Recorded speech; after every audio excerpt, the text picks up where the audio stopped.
Bueno, todo el módulo Alfabetización y Sistemas de Escritura está articulado en base a la investigación psicogenética y a los desarrollos didácticos constructivistas que se articulan con la investigación psicogenética. De manera que sobre esta tercera perspectiva no vamos a explayarnos demasiado porque es de lo que se va a ocupar toda la asignatura. Sí nos interesan señalar algunas cuestiones que nos parecen las más contrastantes, las más importantes para marcar las continuidades y rupturas con las dos teorías anteriores. ¿Qué cosas haría un maestro del Whole, qué cosas uno de conciencia y qué cosas uno de constructivista que no harían los otros? Y también por qué lo harían, es decir, en qué medida, o sea, de qué manera, mejor dicho, la investigación psicogenética hace que a veces nosotros mismos como maestros sin saberlo hagamos ciertas cosas. Es decir, hay algo característico de la perspectiva constructivista que es la centralidad de la escritura en el aula. En realidad tiene que ver con la posición psicolingüística de la cual proviene. Porque en la posición psicogenética lo que se descubre cuando se descubren, o sea, cuando se describen los niveles de adquisición de la escritura, es de qué manera esa posibilidad de graficar, de poner por escrito, va permitiendo el análisis de la oralidad y no al revés, a lo sumo sí de manera recíproca. En interacción con la escritura, los dos niveles de análisis cruciales, el análisis en palabras gráficas y el análisis de las palabras en segmentos no significativos, se hacen relevantes en interacción con la escritura, ¿no?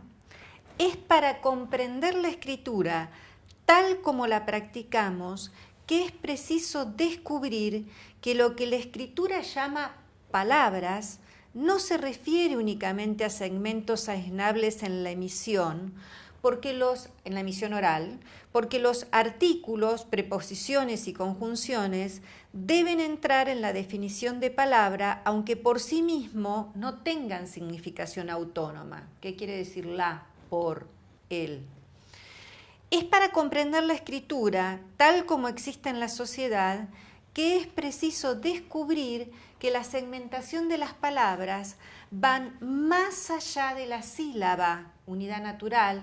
Sabemos que alrededor de los 4 años todos los niños se paran en sílabas sin que nadie les haya enseñado.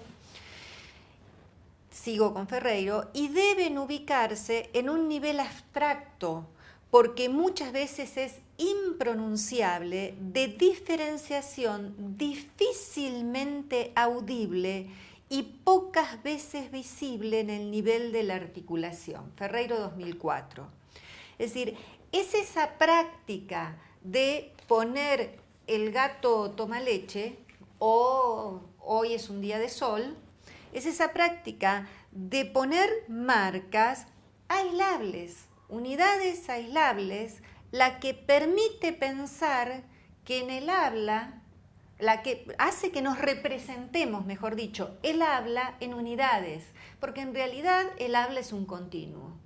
Entonces, por eso la centralidad de la escritura en el aula, porque eso es lo que nos permite pensar en unidades, no es el habla, es la escritura. Y además, me parece que es la escritura la que nos pone ante la necesidad de detenernos en las unidades aislables, pero a la vez es la escritura la que nos permite identificar algunas de esas unidades que son o imposibles de aislar, como dice Ferreiro, o imposibles de sostener. Entonces es la escritura la que de manera recíproca pone ante la necesidad de identificar las unidades aislables, pero que con su presencia permite, no solo pone ante la necesidad, sino que da lugar a la identificación, porque desde lo sonoro serían imposibles de aislar algunas de ellas,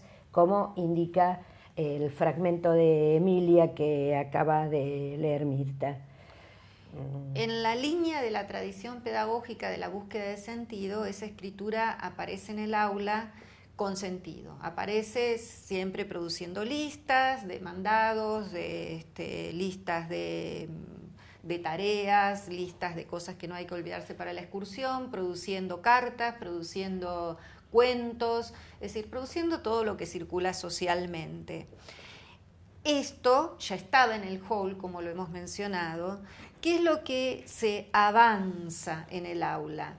En explicar mucho más, y más o menos hace unos 20 años que hay una gran cantidad de publicaciones, que por cierto otras líneas teóricas parecen desconocer, que existe esta producción desde el punto de vista de la investigación didáctica constructivista, una gran especificación de cómo manejar esas situaciones de escritura en el aula para que este análisis del que habla Ferreiro, si no aparece espontáneamente, aparezca provocado por la intervención del docente.